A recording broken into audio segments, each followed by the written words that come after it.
to you. Did you hear that, Holly? Hi, everybody. Okay, good. Hello, Holly. Hello, hello. Hello, Holly and Stan. Hi. That's Sharon Smith. Hi, Sharon. Hello. Okay, well, it's working without the feedback, so that's good. Yeah. All right, let me just try the image bank here.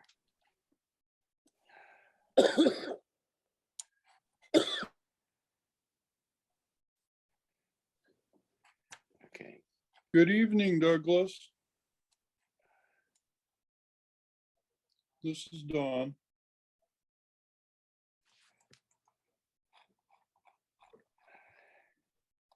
Everybody else is having the same trouble getting audio fixed up today. Doug Cummings is probably still eating his pasta. I'm Doug. Probably. Okay, pull that up.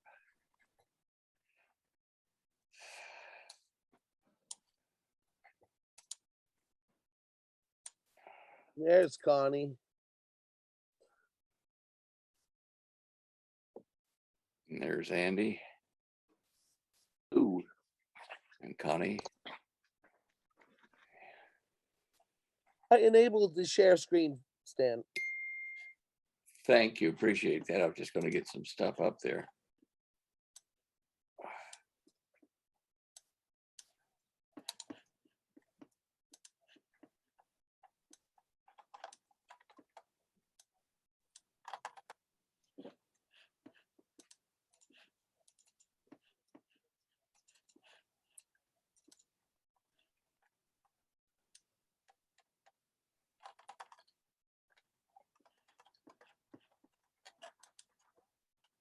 Okay, put that one across.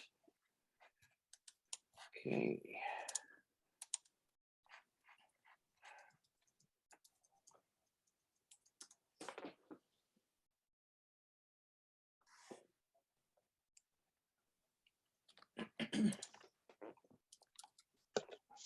Almost ready, guys.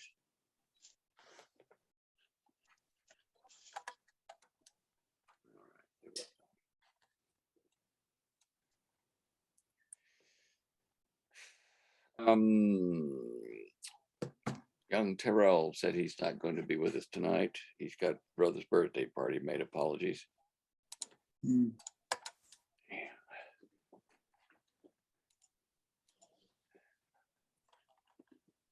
Where's Alan's thing here?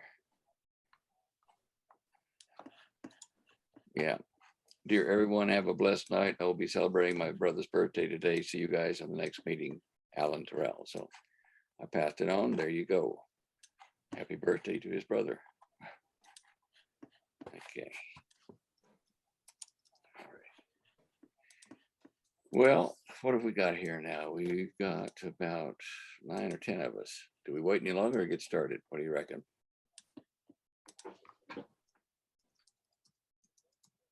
There's Debbie. Okay. Okay. Holly, can you hear me in your headphones? I can. Okay. Okay, I'll just start us with a word of prayer here.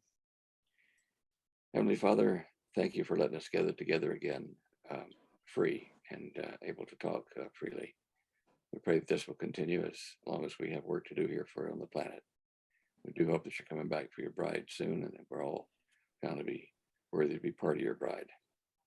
Bless this meeting tonight and the recording that we're going to make so that the things we cover here will be a help to many people all over the world that tune in and get this recording. Lead us in the path of righteousness and all that we say tonight and do as well.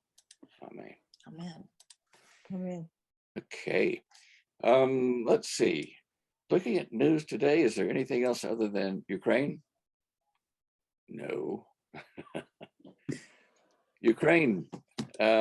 I looked at the maps of Ukraine and pretended to be Putin and try to see what he would be doing when he starts to move on Ukraine, if he actually does.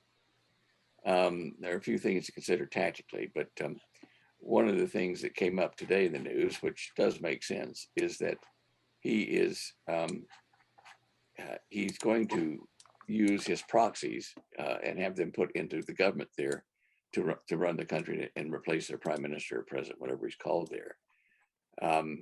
And you know, I would like to see it that way because we don't want people to get killed in the war over there. And Ukraine, you know, they've had 10 years. I looked at it. They had 10 years since Russia left them to make a deal with NATO and sign in. I'm not sure. Did we ever figure out, Holly, what the reason was that they never signed up? Yes, they want to remain independent. Okay, they want to remain independent. Fair I enough. thought it was in 1992 they separated from Ukraine or from Russia. I thought we decided 10 years, but maybe there was something 10 years we talked about. I wasn't sure what it Yeah, was. they were just kind of in limbo there for about 10 years. And the president then was the first guy who said, look, you know, we want to be independent. And then it came up again. It was actually written into their constitution that they were going to join NATO. And then they pulled back. And then when things got scary over there, all of a sudden they want to join. Yeah. Right. A little bit late. Kind of sounds like some of the people that voted wrong in the last election. Hmm. I hear that, Don. I hear that. I could read your mind. Okay. Now, I'm a Vietnam era veteran myself. say again. I'm a Vietnam era veteran myself. Yep. Understood. Well, that was my time too. Okay. I'm going to share the screen here and have a look at Ukraine.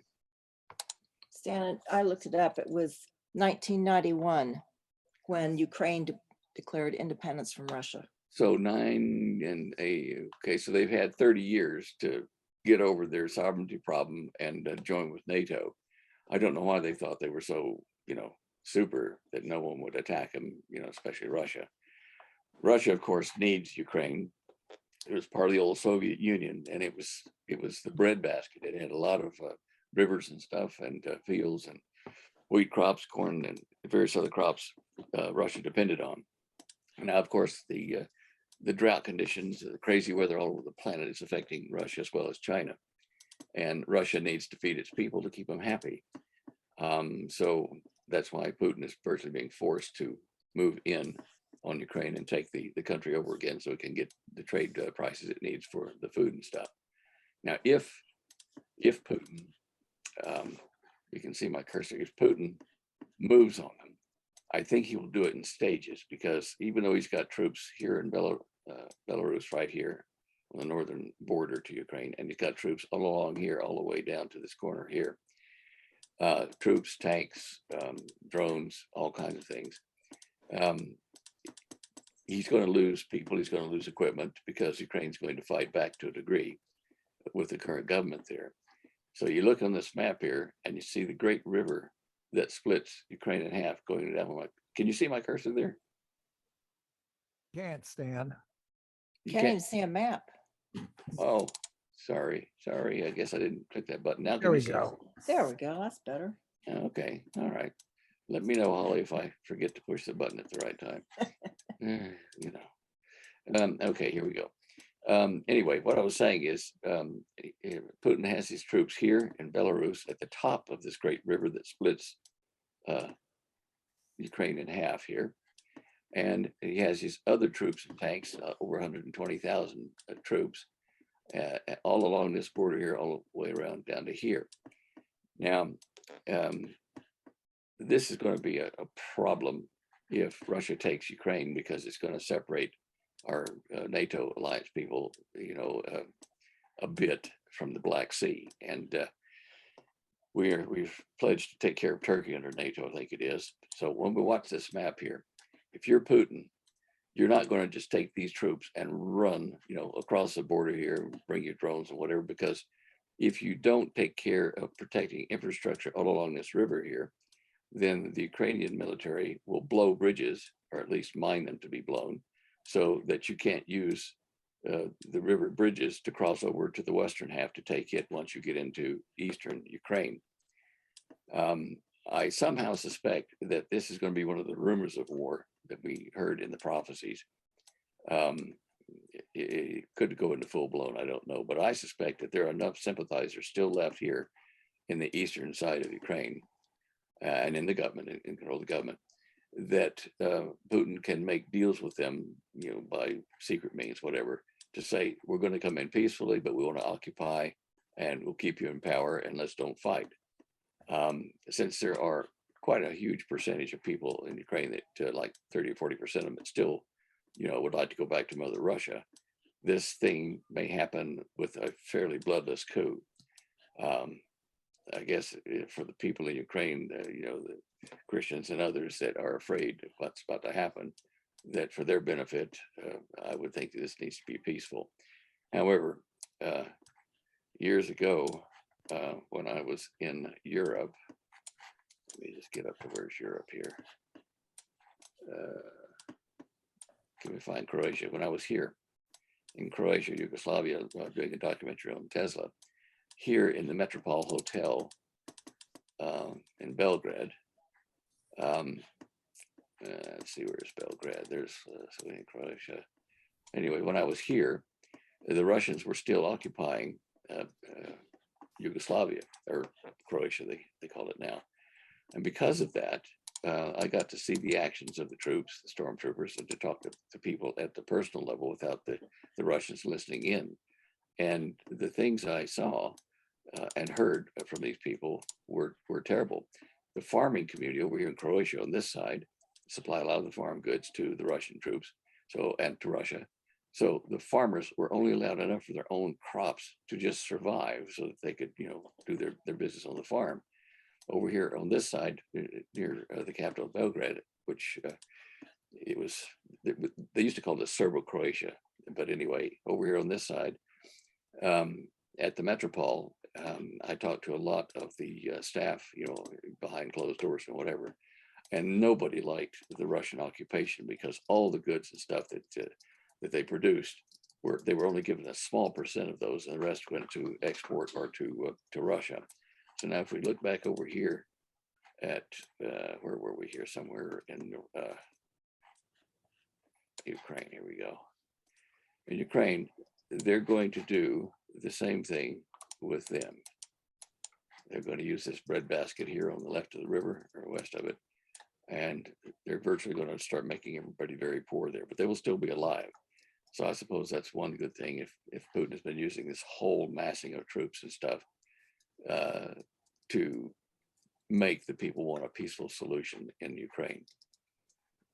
There's no help from our government, really. I mean, Biden has been so lackluster in what he provided as weapons and support to Ukraine that, it's too little too late to really help them militarily. So I think this is where it's going to go. And Ukraine will fall either in 2 steps or just surrender entirely. 2 steps would be they take the Russians take the eastern side and then move across the river and take the west in the next phase. So that's my synopsis of what they're doing there. Yeah. Okay. Now, there's been a lot of stuff happening with the sun, with volcanoes and earthquakes. I'm thinking that this solar cycle, it's not just my opinion, I'm reading it in the NASA NOAA documents. This solar cycle is becoming a beast. It's already doubled the amount of sunspots and activity in regions on the sun than the last solar cycle at this point. This is supposed to be a weak solar cycle.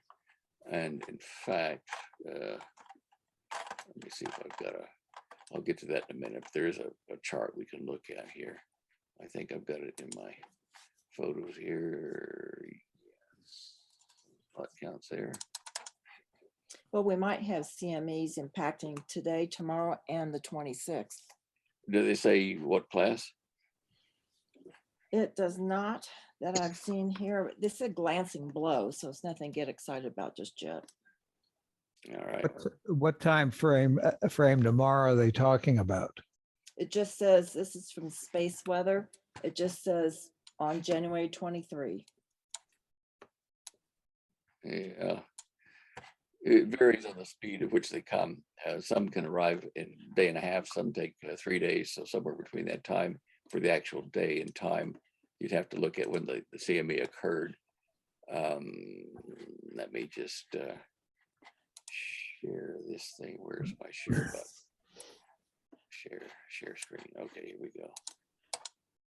And we'll go here. Okay, you should be seeing that now. Okay, this is the map I'll show, or the plot of the sunspots. The red line that you see here is what NOAA forecast, saying that this would peak out in July of 2025. And if you look back at the last one here, there was activity here, in 2011, 2010 on the left side of the graph.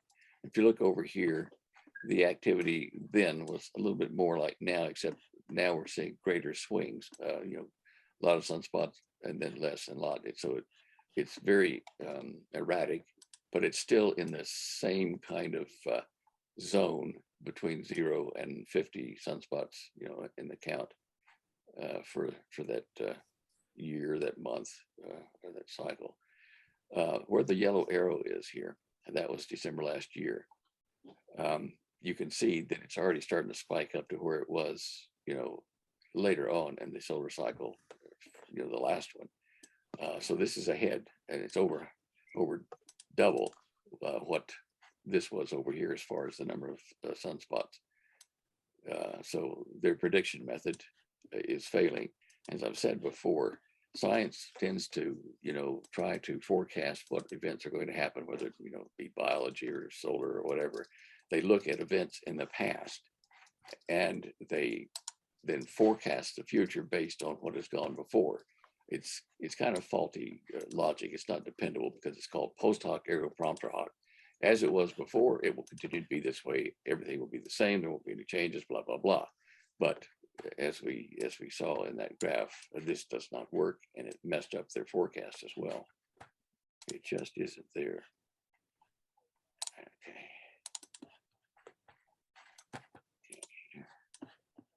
Now I'm going to show you here. I don't know.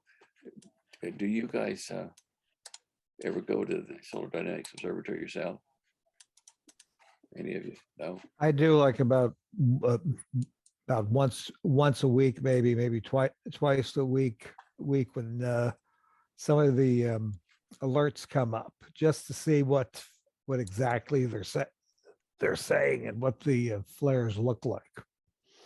Good. I need to have other people doing that because I get sidetracked in another project sometime and I'll miss an event. So yeah, check it often, because I think the sun is going to be affecting our magnetic field, and it's already in the past month poked into our magnetic field twice through cracks or portals that are opened up in our magnetic field and shoved a lot of high intensity particles from the sun down into our ionosphere, and of course affecting our very weak magnetic field. And all this is, I think, adding to the disruption of our climate, our weather. I'm going to get us over here to this thing at SDO. Now, if you look at this up at the top here, you can, in fact, I'll paste this in the chat room if I can find the chat room. Where's the chat room? Here's chat. Okay. This is the address that we're at the moment. So if you want to go to this during the week and look at things, I usually go to this part here, which is imagery taken of the sun in the particular wavelength, 193 angstroms. You can see it up there at the top. And I find it to be the best one as far as being able to see detail in the flares and activity. Now, you go to the data links underneath that, and the first thing I do is look at the 48-hour video of what's been happening. And you can see it's quite busy. The dark areas that you see up in here, whenever you see those are emitting intense solar wind in our direction. The solar wind is not like an even broadcast out through the solar system. It's like a Catherine wheel, a spiral and there are arms to it. And so we pass through dense arms of solar wind and then less dense. And as you can see in the top of this one, that's the only activity we've got there in these coronal holes. So it's minor there, but the potential for CMEs is in these white areas. Up here, you can see there was a huge blast there. 2 or 3 of them were released right here just as we were watching. And so we watch these white areas here. Then we, let's see, how do I get back to there? Then we should look down here to see what's happening behind the sun here. Now, these are the white areas. Some of them that you can see there, some are missing because one of the satellites doesn't take pictures anymore. It stopped transmitting. But when you see these bright white ones, like over the left side of the screen here, look to see if they're close to the equator, which is 0 here. At 0 longitude, whatever's on the sun at that place is facing us. Now, here's the dark coronal hole I was talking about. It's dark green here, but the heliograph does it in green and white. So here and here tell us the most volatile, vulnerable place. When we see something happening in this region here, kind of pointing at Earth, that's when Earth-directed CMEs, flares, coronal mass ejections can occur. These activity zones we're seeing here are still up at about 20 degrees above and below the equator of the sun, which means if we get anything from these, at this point in time, it will be glancing blows that will, probably interrupt radio transmission at various wavelengths and maybe cause some fires and, transmission lines and things like that. But it's not Earth directed enough to be worried about yet. So that's the heliograph down at the bottom here to look at when you go to do your weekly checks or whatever. Now, this data link here is a magnetogram showing the magnetic fields of the sun and the sunspots. When you see red areas like this, that's nasty. There's a magnetic flux tube forming there that could throw a CME. But again, up here, this is the equator, and this is the vertical point pointing at Earth. So it's out here and may emit something that will go behind us. But anyway, that's red. That's one polarity. The yellow is one polarity like north to south, and then the green is the opposite to that. And if you'll notice here, the bottom half of the sun, the polarity here, the yellow ones lead the green ones. Up here on the northern hemisphere, the green ones lead the yellow ones. So the reverse in the poles. Just a quick lesson. And Stan, you might explain why it's important to know what the sun's doing for the folks that don't watch it, quite as much as the rest of us. well, it's important to watch what the sun's doing because it's the main driver of our weather, our climate, and also affects the magnetic field to the point where it's already rapidly decreasing on Earth. So the impingement we get from the magnetic fields and particles thrown out from the sun, it's important to watch that daily to see when we're going to get interruptions. Now, a coronal mass ejection or a flare, CME type thing, if you see that coming, the one that throws out the big flames and stuff like that, you've got maybe a day and a half to get your act together, because when that hits, that's the kind of thing that makes an EMP pulse that fries the electronics. And believe me, solar EMPs are much, much, much worse than nuclear ones delivered by some enemy. The nuclear ones are over 1 million to the second. This lasts for hours and it creates fires. It's a kind of thing from the sun. You want to watch that because if you're going to have trouble with power lines, you got to be able to go out and disconnect your house quickly from the power and wait till that time passes, because you don't want the high voltage from the solar CMEs to come in, or EMPs to come into your house and cause fires in your walls. The prophecies do say in the Bible, the prophecies do say that we're going to have problems with the sun, where a cloud will appear around the sun, and also there will be a point in time where the light of the sun is like 7 times brighter, and it will kill 1/3 of the planet facing it at that point in time. It'll be a sudden event. Now, things traveling at the speed of light, there's not much you can prepare for there. You got about, whatever it is, 8 minutes, something like that. And it's here. when we detect it, if they detect it with an early warning satellite, even the radio waves coming back to tell us what it's detected aren't going to get here soon enough to avoid that. But the other things you can prepare for, like the prominences, things like that. I want to now go over to look at, oh, where's my list of, Hey, Stan, yes, ma'am. when you say disconnect your house, would that be at your meter pole to, Yeah, throw the well, breaker at off? your meter box onto the house, there's a gray box with a handle on it, and you just want to pull that down and disconnect. Okay, If you have one on your house. I mean, not all houses have them, but let's see, we had that. Yeah, you should have one on your house to be able to disconnect. You might have to break a link, on the lock there, cut the lock or something, but in an emergency, you're allowed to do that. thank you. All righty. Now then, we're going to look at, this is USGS. I go here most days to see what's happening, and I'll go into the chat thing here and put that in there. Okay, that's where I go to check the status of quakes all over the planet. The controls here are these details of the earthquakes are shown over here. The scale, the Richter, and then where it's located. And if you click on a dot on the screen, it brings it up like that and says, this is what you're looking at, this is what happened there. And over here, let's see, what do we got here? You can just get rid of that other box that was there and look at these things bigger, or you can get rid of those on the left. And now then we can go down here and say, I want to see what the last 7 days, all magnitudes are on the planet. And I'll go over here to this little screen on the left here and say, I want to look at the whole world. And so this is what I do to see how bad the situation is.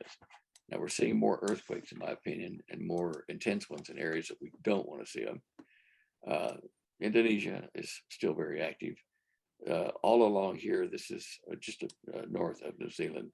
It's we're seeing activity right in this area here. Let's see if that one, okay, that's west northwest. Okay, that's on land, but just above it here, there's a little island called White Island, and it went to a level 1 last week. I haven't checked it today for eruption. If it goes strong enough, and it has gone reasonably strong in the last 2 years, while tourists were on the island actually, and some were killed. If it goes, the equivalent to the USGS is called the GNS down there. If it goes, it's called the zipper. It's right in here somewhere, and where my cursor is. It unlocks the stress, the zipper that holds the stress in place, and it can go all along this way, and all along this way to Mount Ruapeo and through Lake Taupo, of course, which is a super volcano waiting to happen. So I've been seeing increased activity here, smaller quakes. Let's see if I don't think they'll show on the USGS, they can't pick them up, but there is White Island right there, that little area there. And as you can see by looking at the terrain, there have been a number of magma melts and eruptions. This is Ruapeo, and this is Lake Taupo. Holly and I actually visited that a few years back, and we were walking one night there next to the motel, which we weren't in. It was just the one that we came to visit because I'd seen it in a dream vision. And we're walking in the sand right here next to that hotel at night, and steam was coming up around our feet. So we thought, wow, this is probably the best place to be, right on the edge of a super volcano with steam coming. That was coming right out of people's yards. Yeah, we looked across the street from the thing, and the green grass had steam coming up to it. So yeah, anyway, yeah, so this is a place that's near and dear to us, and we've had emails and stuff from other people, Christian folks that have had dream visions, and Maori Indians on the island there that have had dream visions of the North Island being blown almost totally away by the eruption of Lake Taupo. So I watch that probably closer than I watch Yellowstone. Let's get in here and look where we are here. Okay, Hawaii's got a few quakes going on, Baja. Okay, I'm going to increase the search area here. And I'm gonna put, let's see, street level, that to it, maybe terrain level. Yeah, that's better, I think. Yes, fault line. Okay, if you're looking at the map now, just, without the fault line showing, and then you come over here and you turn on US faults. All these little red lights show you, or red lines show you how delicate the offshore subsea floor is. It's got fault lines running in, all kinds of directions right here. This is the Juan de Fuca area that we've been talking about for years. When it goes and this plate drops down underneath, let's see, are we going to go underneath? I think we're going to go underneath. When this drops down, goes underneath that, there will be a huge tidal wave coming inland. I'm going to look at earthquakes here for the last 30 days. And you can see that, in fact, we'll zoom in a bit on that.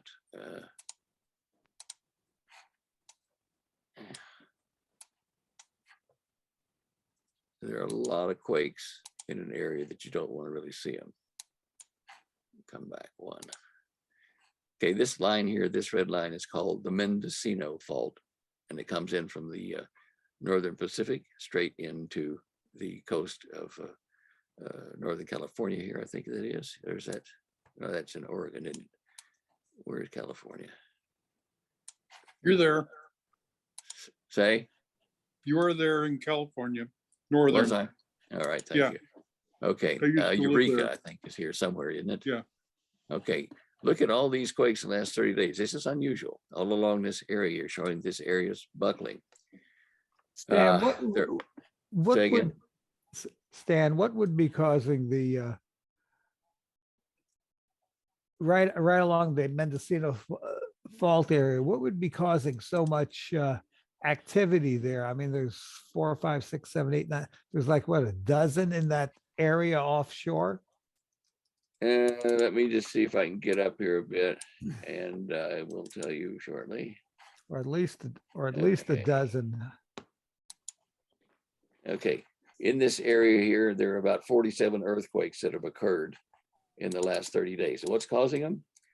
Well, stresses in the tectonic plates, obviously, but there are a number of issues with our climate change, with hot and cold areas changing where they don't normally occur over the oceans. It changes the weight, the density of the water in various places over the tectonic plates.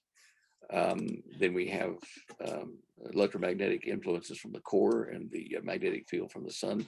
And when it pokes holes, what they call portals into our magnetic field, these directly interact with our magnetic field, which affects the flow direction and the stability of the spinning core of our planet. And all these tend to send shock waves up through the magnetic field, mechanically up through the Earth's crust. And so this puts pressure, positions of the moon at the time that this is happening, and it affect tides in the dirt, in the land, as well as the water. And these add to the increased earthquakes here. Could this also be adding to the influx of the storms that were running across the northern part of the United States, going in, running along the Canadian border, going down into Wisconsin, coming through the northeast, hitting us here in Ohio? And Yeah, there's an effect to that from the sun itself and from solar heating. I did notice that the jet stream has been dodging, out of its normal high altitude position or high latitude, and it's did I say latitude? Longitude, I think I meant. Anyway, it's dropping down toward the United States, and when that thing does drop down, it drops down about like this, and it sends super cold air this way and over into the northeast of the United States, and there's problems there, obviously. The jet stream, there are a number of factors that control it, but basically thermal events do occur that change the patterns of winds on the planet and the ocean as well. Puerto Rico's got problems. Looking at this map here,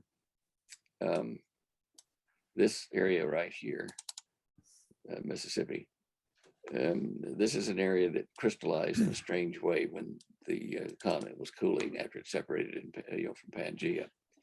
And it's called the New Madrid Fault Line.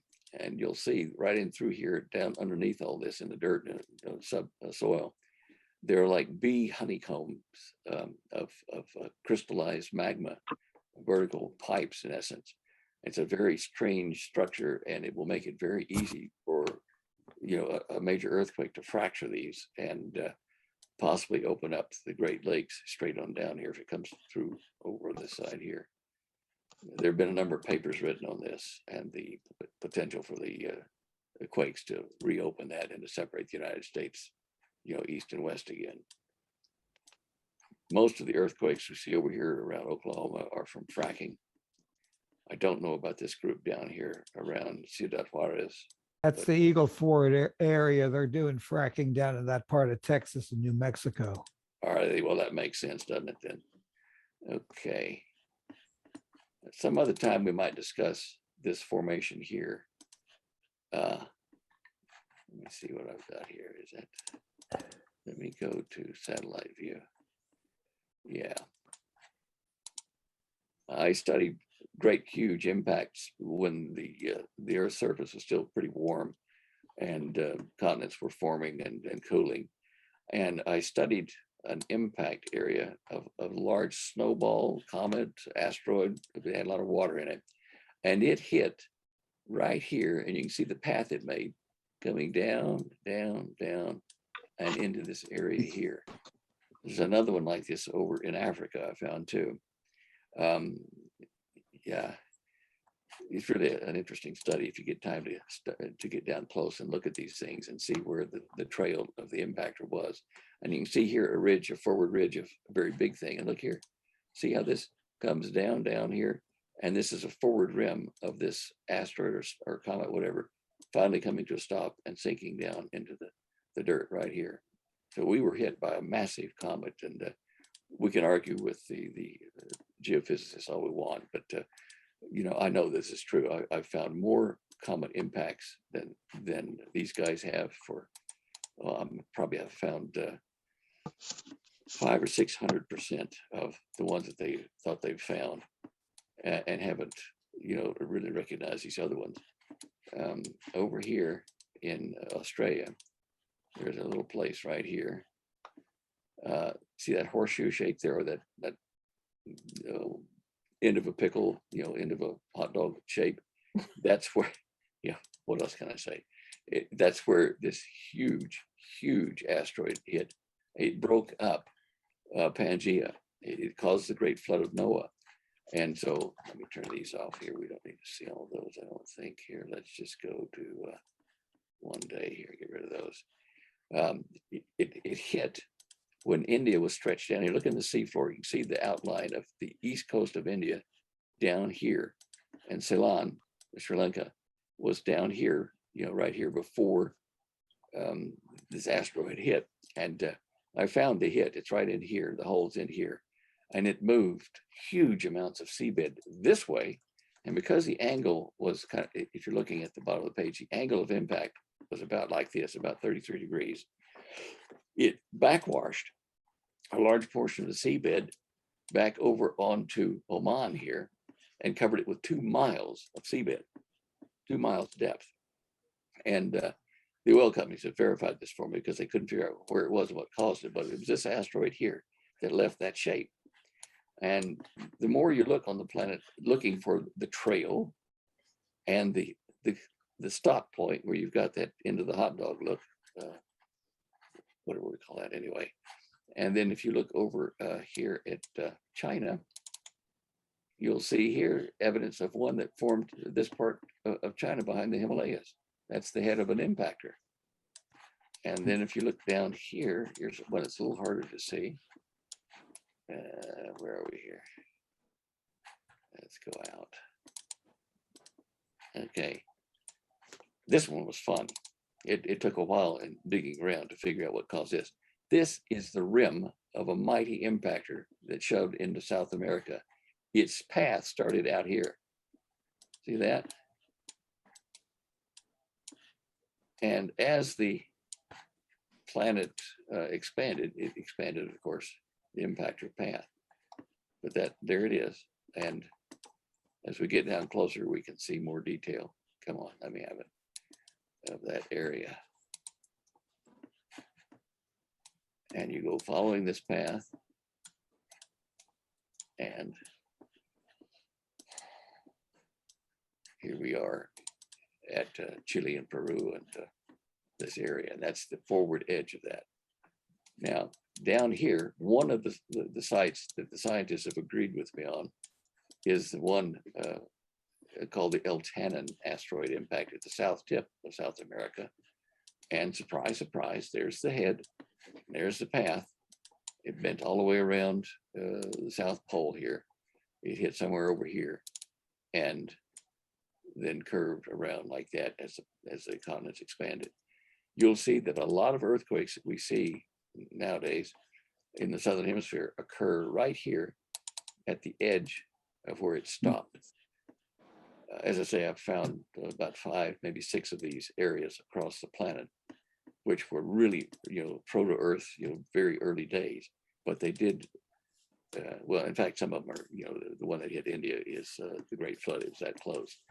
But anyway, these things here occur. Let me see if we've got any quakes down there at the moment. Yeah, last 30 days, these are the quakes that occurred on that head there, roughly around 5.5 Richter. So it just proves my point. It's weakened the surface of the Earth, the crust at that area there, by the fact that that's where the asteroid came to a stop and shoved everything up there. And on this side is where you got the stuff shoved up.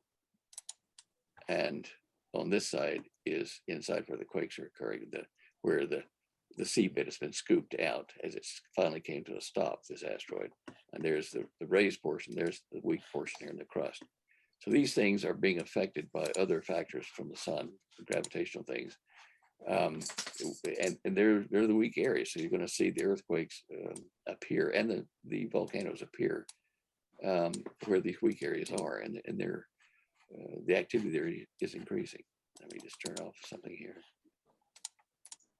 Yeah. Okay, those are the plate boundaries. Okay. Is there any other thing I've got to say on that? All right, watch the New Zealand thing. Okay, South America there, Chile, Peru, that area there. All right, okay, that's enough on earthquakes. Close that out.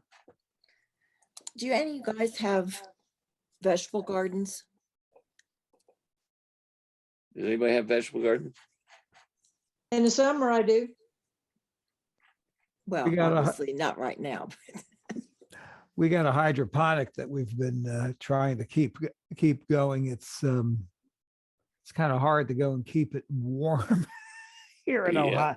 Ohio with 10-degree weather outside. Well, if any of you guys do row gardens, raised beds, anything in containers or pots, you might want to give it serious thought.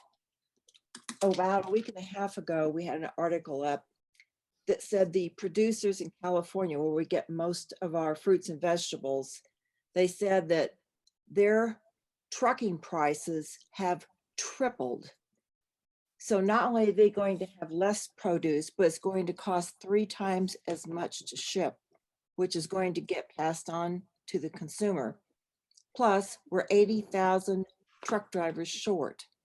We have a story going up tomorrow that makes it even worse. Last year, farmers, when they bought a bag of fertilizer for $11, today it's $20. They've already stated you can expect a smaller harvest. So if you want to help your pocketbook at all, drag out some pots, fill them with dirt, and plant some seeds. Good advice. What about those pills that we started taking, those powdered fruits and vegetables? Yeah, we did that nature, balance of nature. We Yeah. decided to start doing that. We've only done it like for about 4 days. Yeah. I worry about the soil. I mean, Holly mixes up a new batch of fertilizer and soil every year and puts it in the beds. But, our crops across the country have been cropped, and it's taking nutrients, minerals and stuff out of the soil. And then some artificial fertilizers, and things, the sulfates and things that they put in. And, we're not getting, there was a report on the value of a carrot or something, Holly. No, Carrot that was in my garden book, that in the 50s, actually it's 100 years ago. I keep telling you it's the 50s, but it was a century ago. If you ate one carrot now, to get that same amount of nutrition, you would have to eat 6 carrots. Yeah. Amazing. So we're depleting our planet. I mean, the rules that God put to Israel about how to let something lay fallow for a year, and go to the other field. It was so it could recoup, and so the microbes and various other things could repopulate and make the things that are good for the crop.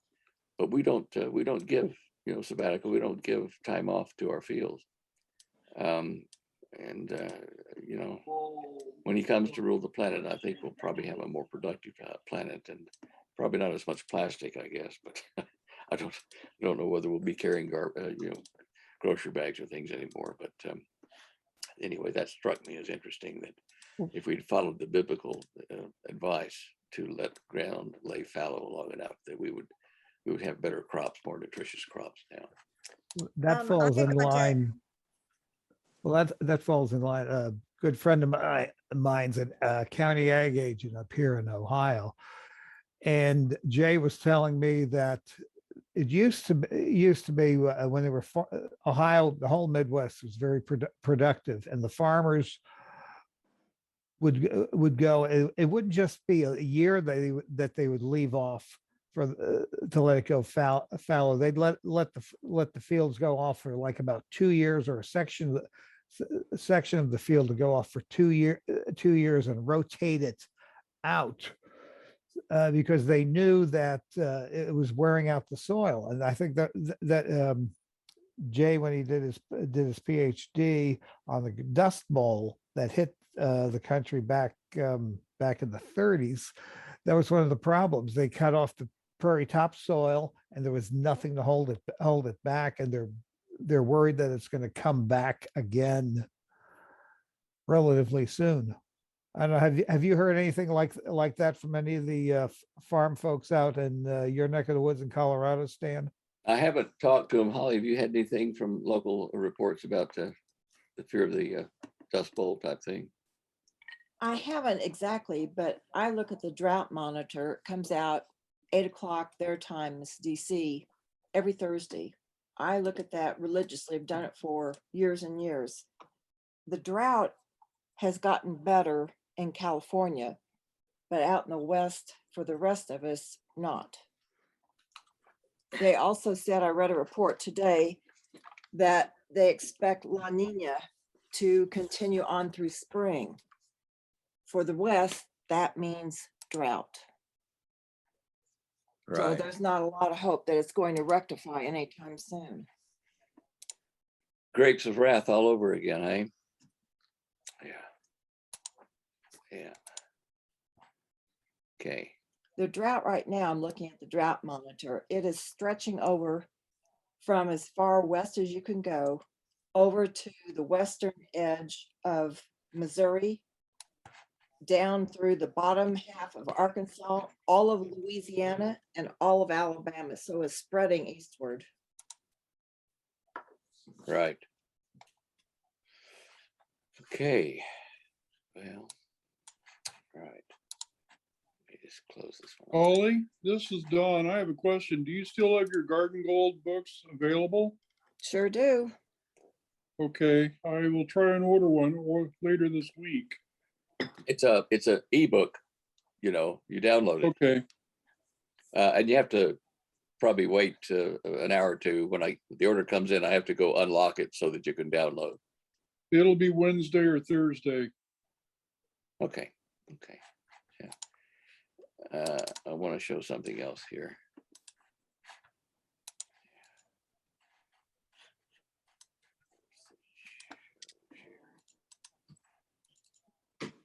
Okay, we're looking here at a, let me just try to adjust this. 1, 2, 3, 4. Can you still hear me out there? Yes. Okay. This map here shows the ultraviolet hotspots on the United States. It's hard for me to get this. It used to be easy to get 3-day forecasts from NOAA and various other places who supplied the information at a government level. But you'll see that these 11s and 12s are at the extreme and above extreme level ultraviolet. Now this is from from 2019. I'm showing this particular view, but there's a website you can go to, which I will go to here, I think. Solar Cycle, which is one of the few places I could get that from. Yeah. Anyway, this is how you look at it in July of 2019. This is how we were getting super ultraviolet. And ultraviolet is a problem to your eyes. And as this problem with the sun increases, we're seeing increasing blueness or whiteness to the sunlight. So you'll want to protect your eyes. If you can get them, these sunglasses that are like blue blockers, ultraviolet blockers, that have a side piece and then it comes around to the front of your nose like that, and it protects you with a panorama shield. It's a good idea to do that.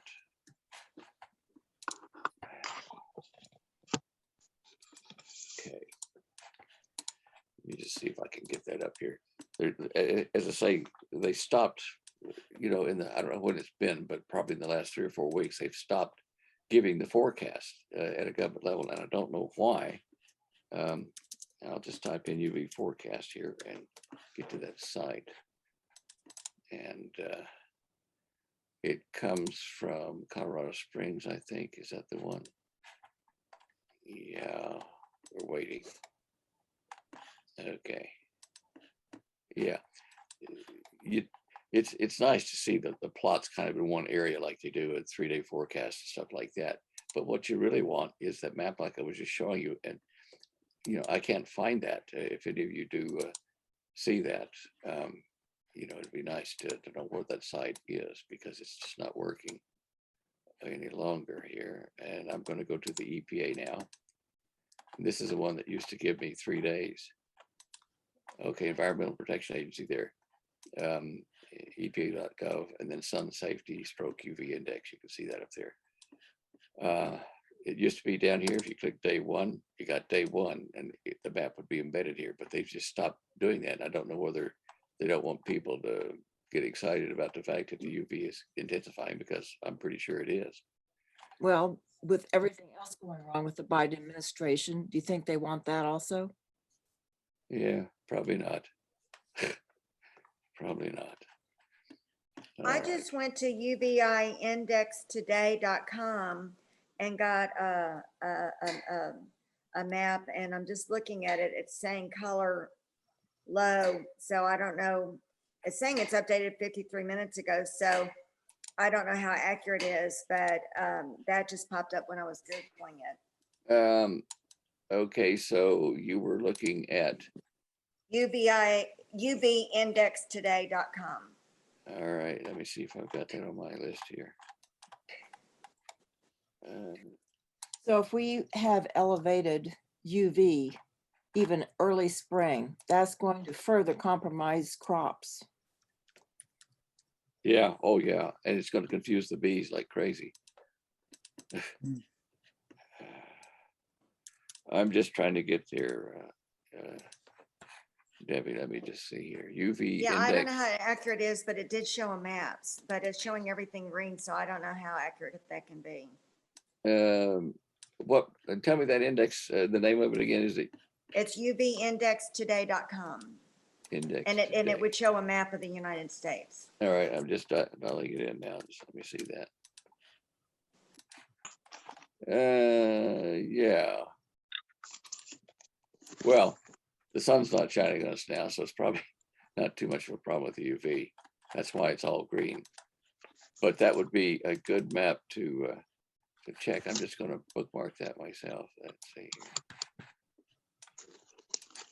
here. Yeah, we'll have a look at that later. That's good. And who does this? Who is UV index? Who is that? A government thing, or let me just see here. They're taking, it says they're taking data from NOAA. You gotta wonder why Noah didn't give the data to us. They Fine. might be aggregating it and putting it into a more usable form. Yeah, I bet you're right. Bet you're right. Well, this certainly is a good place to go. I'll keep that in my stuff, in my solar index stuff. Good find, Debbie. Thank you for that. You're welcome. I tried about 6 other places and not this one, so that's good to see. Okay.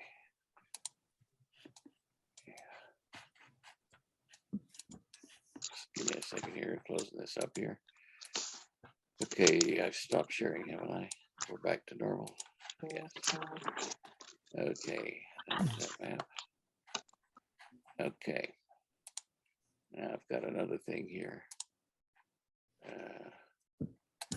Do you guys, have you read the reports of that guy, that Arab terrorist that, in Texas, he went into that synagogue and held the people prisoner there, and then they finally escaped. Did you see what he wanted in return to letting them go?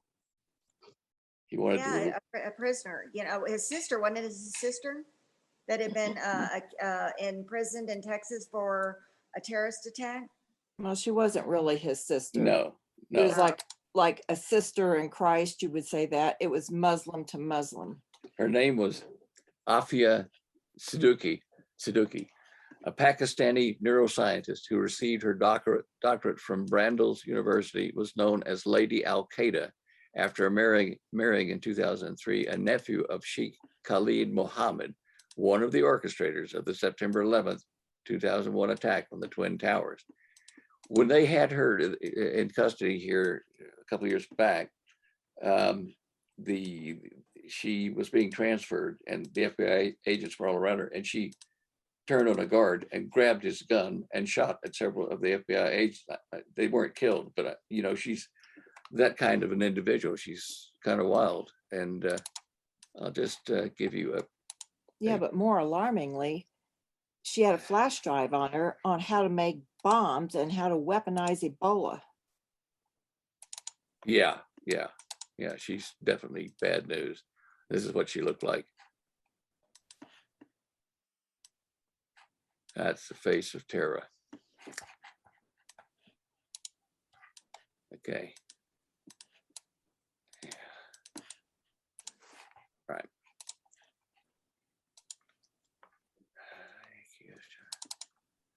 Now, another little thing happening here, which I'll be addressing more detail on the show on Tuesday, is that China, Russia, and Iran are doing joint naval exercises. Why is this interesting? Remember what the Hopi told us, or Holly and I, we were down there, the prophecy keeper, he said that China and Russia and one Middle Eastern nation would invade the United States on land and by air. China, Russia, and Iran. So it just kind of, to me, gives more credibility to what he was telling us. When you read this newscast, it's just right in your face. They're doing war games there in the northern Indian Ocean. I don't know if we're spying on them from one of the islands there, but Biden's people probably aren't interested in watching what our enemy are doing. I mean, why would they? Oh, Lord. Yeah. Okay. Anybody got any other questions or things, subjects? Yeah, I want to share something with you, Stan. All right, Remember Alan. You remember this? Well, yeah. Well, I was able to download it, and I broke down. I had to replace my printer, and I just printed this out a little while ago. So I wanted to show you to let you know that your download link worked. Thank you. I had to do it that way because to print it, to reprint in full color like that, It would cost a fortune. It would. Yeah, you would want to pay $150 a copy. It just wouldn't be practical. But doing it this way, did it take you long to download it? It ran like about 4 minutes. Oh,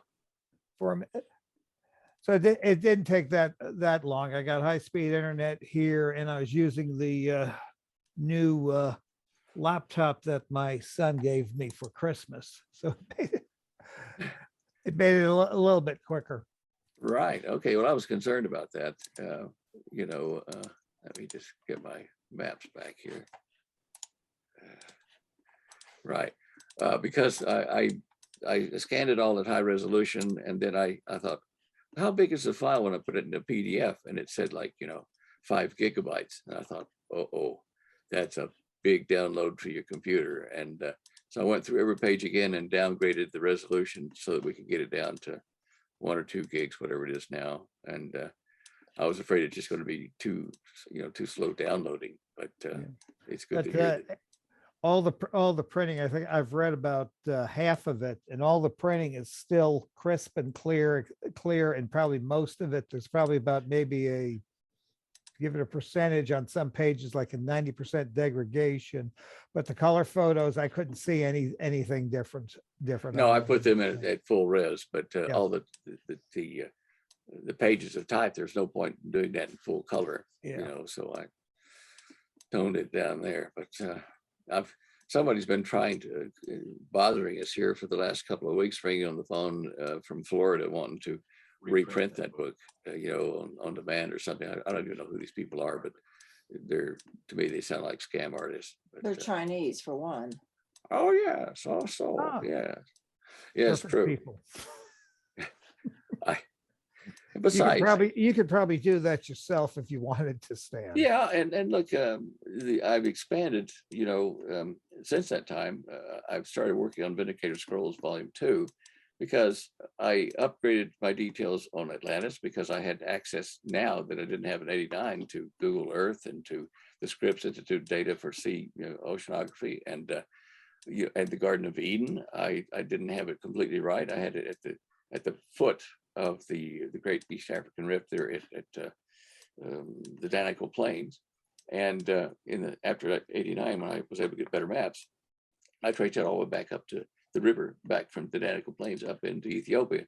So I didn't think it was important to, discuss the Garden of Eden location there as opposed to where it really is, because it was a mistake because I stopped too soon going up the river, the Great East African Rift. So anyway, I thought, well, why spend the money or effort to try to reprint that? Let's do the new version, the correct version. And yeah, so I've lagged way behind on that. And now I'm not sure people even read books anymore. As far as Everything's printing. gone video. I put a link up to, I helped John Haller with his prophecy update, feeding him information that there's others that do the technical stuff. But we've talked about, there's so much that's coming out, and everything's changing so quickly, and everything's become more visual, more audio. And you're right. People aren't reading. They aren't taking the time to sit down and analyze. It's 1, 2, 3 soundbite, five bullet points, and you can't run your life on 5 bullet points or a 30-second soundbite. I mean, it makes for great television, but all that does is give ratings, and it doesn't give any in-depth. Yeah, I know. And there's a lot of detail. And when you read stuff, just, accuracy points and things that they can trace on a map or, go elsewhere and read other documents on it. But when you do it video or audio for that matter, they miss a lot, unless they're taking notes, they can't come back to it. It's unfortunate because it's reinforced people to have the attention span of a gnat. I don't know. I had a gnat here the other day that was pretty attentive to me.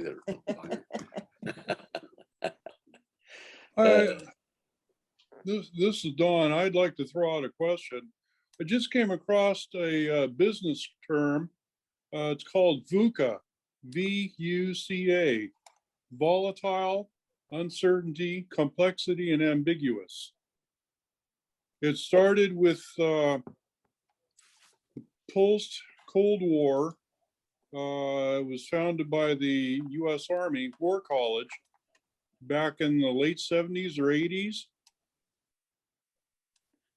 What is it used for? I mean, Business, well, the technological developments that were going on in computers and it's now used as a business model what is it in like? information management.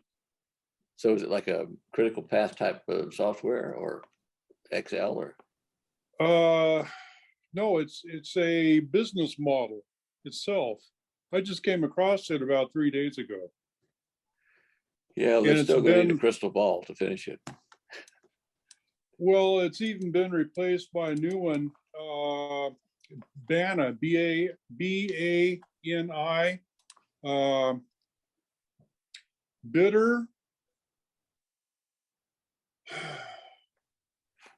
ambiguous, nonlinear, and oh gosh. You just put it in your search engine, you can look them up, or even in Yeah. YouTube, and you can find them. It's called BANI, a new framework to make sense of a chaotic world. Yeah, yeah. Brittle, anxious, nonlinear, incomprehensible. And that may have something to do with people not being able to really take the time to read for critical thinking.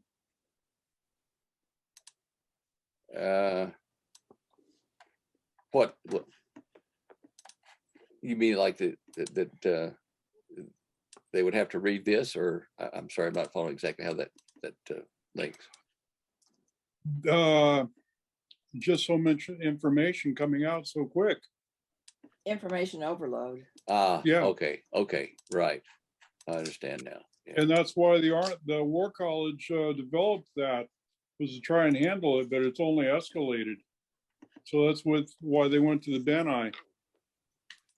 You know, with the advent of artificial intelligence, we know that the War departments from Russia, America, China, they're using AI computers to model their economies and to model potential war threats, and to study the opposition, which we're all in opposition to each other. Even the Russians and the Chinese have an undercurrent of distrust between them, even though they have the Sino-Soviet pact.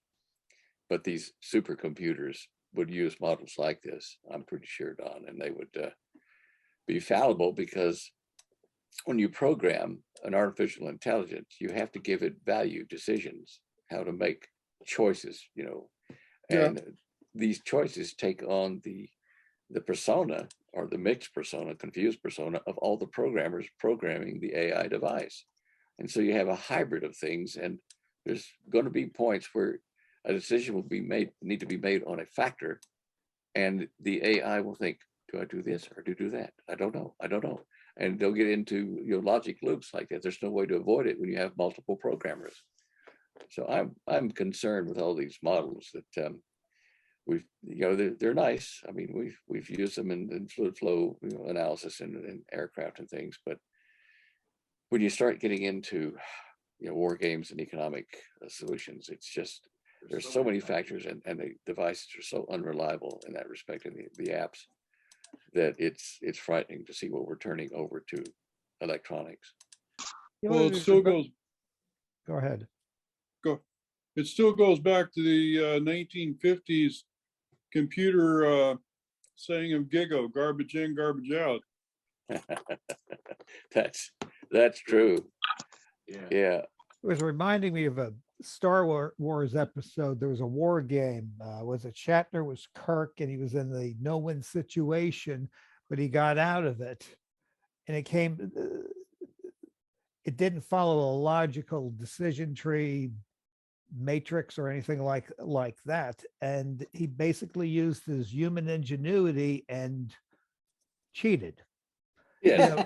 Yes. He did. Yeah, and it comes down to other things. It's like was it a friend of my father's was at Bastogne. He was on McCulloch's, the one who told the Germans nuts in the response. And if it didn't come from human ingenuity from George Patton to move the entire Third Army eastward, everyone else was sitting there trying to figure out, we'll do this, do this, do this. And he just went and did it. Or I had the pleasure of meeting Neil Armstrong when he was speaking at the University of Cincinnati. This was some years ago, and he was talking about how the computer on the Apollo 11, they were going to go and land on the Sea of Tranquility, and then the last 60 seconds, the computer goes out, and he has to go back to the ingenuity he had as a fighter pilot. And I think they landed with like about maybe 20 seconds of fuel left. If they went any further, they would have bounced into the moon, and they both would have been dead. Yeah, yeah. And the computer chip they were using was a Z80, a Zilog 80 chip, which, you know, a chip maybe about like that, and it was so primitive. You know, I've programmed it in assembler or whatever, but it's a miracle of programming to do all the decision making they had to for that landing and other parts of the flight as well on a Z80 chip. I mean, the programmer had to figure out ways to loop back and to erase and reprogram itself. It wasn't artificial intelligence, but it was clever programming to make use of such a tiny computer space. I forget what the size of it was, but it was like so tiny that, you know, our cell phones would be a million times stronger. It's just amazing what they got to the moon with. He held up in the same lecture, he pulled out of his pocket some $6 calculator he bought at the grocery store. And he said, this $6 calculator just adds, subtracts, and does square roots, is more powerful than what him and Aldrin used. It So gives that- you a that- greater appreciation with those Yeah. guys, what they went through. I mean, they knew this was what they were playing with. Yeah. You know, to that point, I'm always telling Stan, I don't want to look at the Garmin. I don't want it talking to me. I just want a map, a flat map I can look at and figure out how to get to from A to B. I'm afraid brain rot is going to set in when you have all these machines telling you what to do and how to do. We've seen people at the grocery stores that simply don't even know how to make change.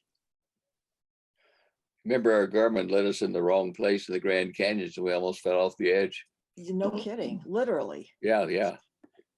We had to back up the trail in our vehicle, you know, with the wheels on the outside of the car were making stones fall down into the river Good below. grief.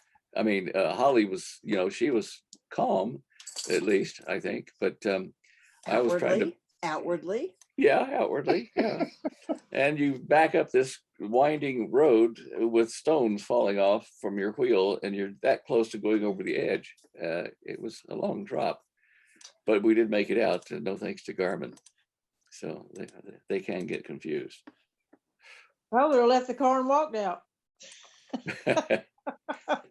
You couldn't have gotten out on that side unless you're going to get off the cliff. Yeah, Oh my gosh. we were just sandwiched in. Just anyway, yeah. Were we on the computers. north rim of the canyon? Let's South see, rim? Arizona. I was on the north rim. Yeah, yeah. It was fun, and I was certainly glad to get out of there. Wow. Changed my God shorts. was But looking anyway. over you. Oh, he was. He's done a number of times, much closer things than that. But anyway, yeah. All right. So I'm just looking here to see if there's anything that we need to cover here with news here. So Well- what do you guys think's going to happen with Russia, Ukraine? Are we going in or just ammo, munitions and weapons? I mean, do you do you think, really Don? think that Putin is taking Biden seriously? No. Yeah, yeah. No, no. I mean, the only thing I think Biden actually takes serious is that he knows there's adults in the Pentagon, and you know, Joe and Kamala, they're, it's a comedy show, but he knows the adults are there, and if he pushes the adults too far, the adults will push back. I mean, I think about a week or two ago the Soviets went and they breached some of their Akula SSBNs off the West Coast and not far off of Norfolk, Virginia. Now, the Navy is we've tracked them. We know when they're coming down out of Novorossiysk and out of Vladivostok. I mean, we track them, but when they intentionally go and do a breach, I mean, this is a breach like you see the TV commercials with the whales jumping out of the water. I mean, they did this intentionally just to go and say, hey, we're here. We know we're here, but we're coming here and we're giving you the Hawaiian good luck sign. Uh-huh. Yeah. Yeah, look, they're going to come for us. People keep trying to analyze what Biden and his administration are doing as, well, this is not good management, but it's treason. They're not managing the country to prosper America or anything like that. They're managing America to be taken over, to be taken down by the communists. If you look at it in that perspective, everything they're doing makes sense. They're traitors. They are committing treason. Well, if you remember, was it back in the 1920s, you had Rome with the SA and they backed Hitler, and basically they were found not to be useful anymore. And we know what happened to them in the Night of the Long Knives. So, they push that far enough, you're going to have a lot of useless people. But I think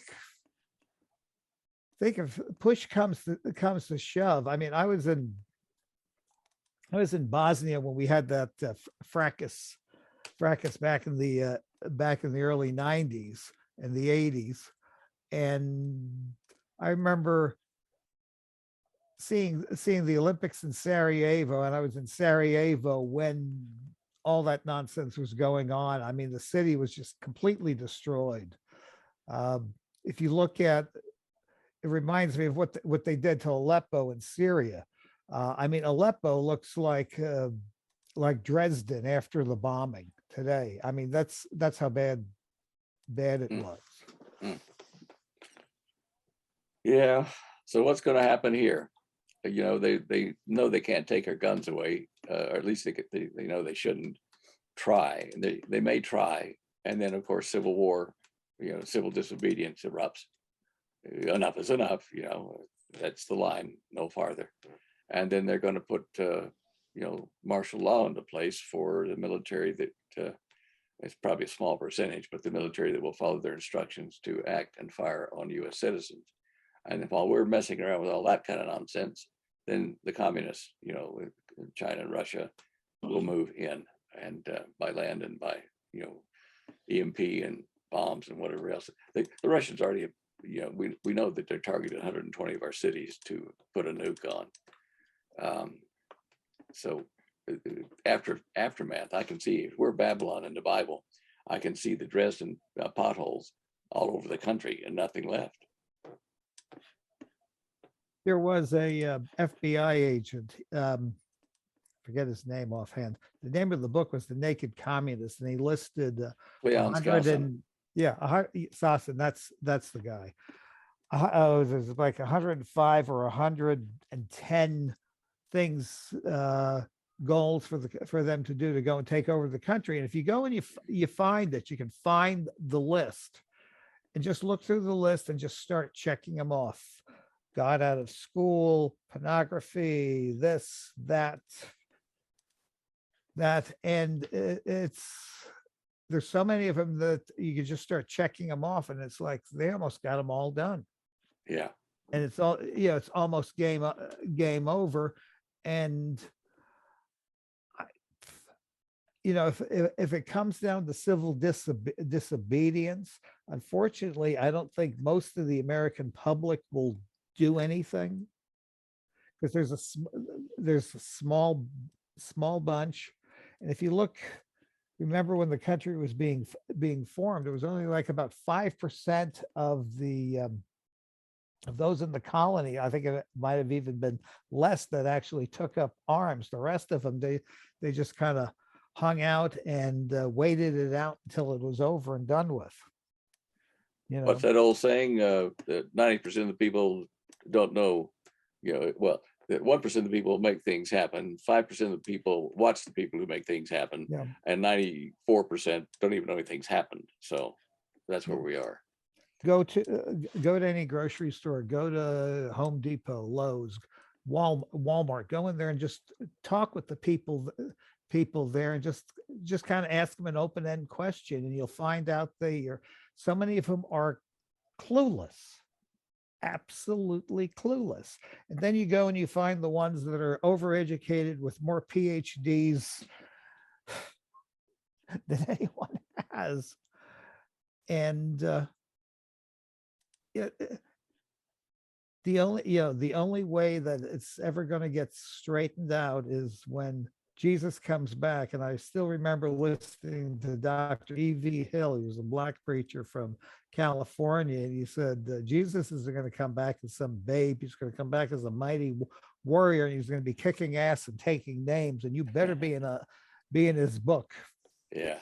And he said that in a Southern Baptist church, and the whole congregation was just sitting there stone cold silent, not knowing what to do. And Pastor Jim got up and started clapping. And then everyone else got up. Yeah. I was making a lecture to a home group, a Christian study group in Australia, back in 1976 or 7. And I got kind of, excited about people need to get up and do something, and I told them they had to get off their dead butts. And there was this silence all across the room. Everybody was kind of just didn't know what to say, where to look, because I used that word. And I think, goodness gracious, Well, theirs over it. was probably puckering. Yeah. Yeah, I did give them enough to think about.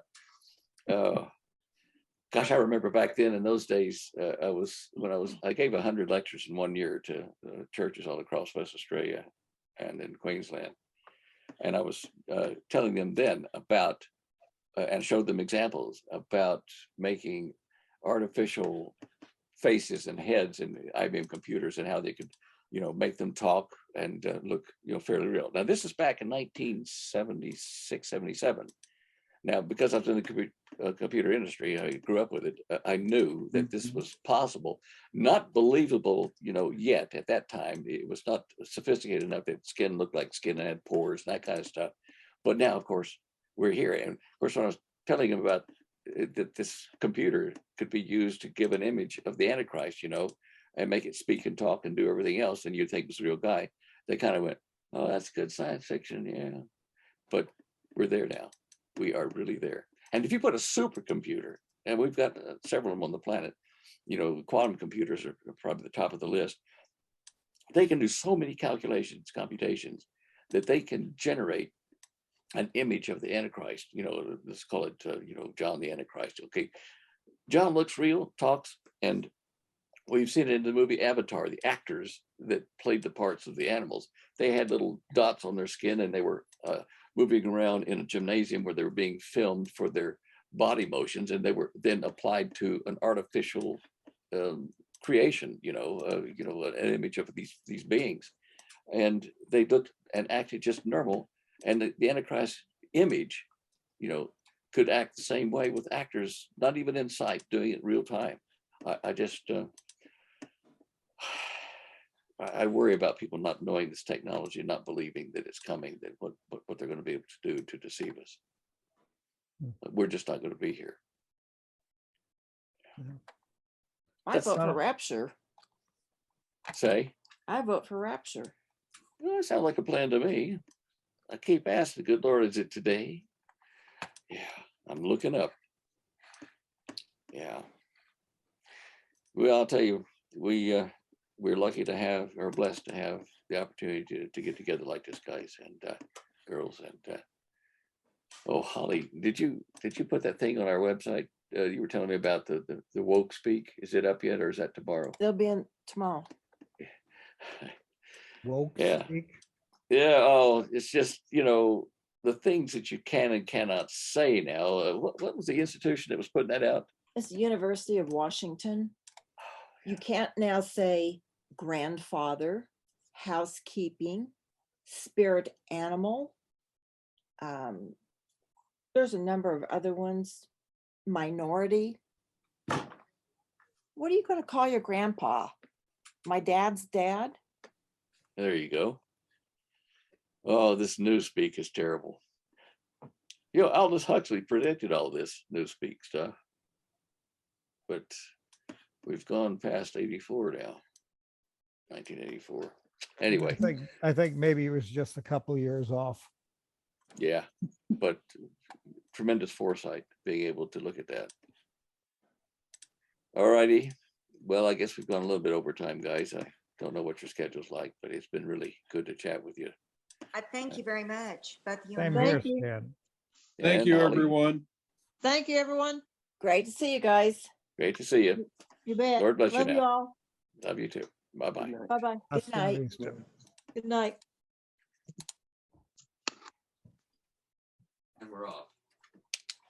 Did you quit that program? I haven't done anything. I just took my headset off.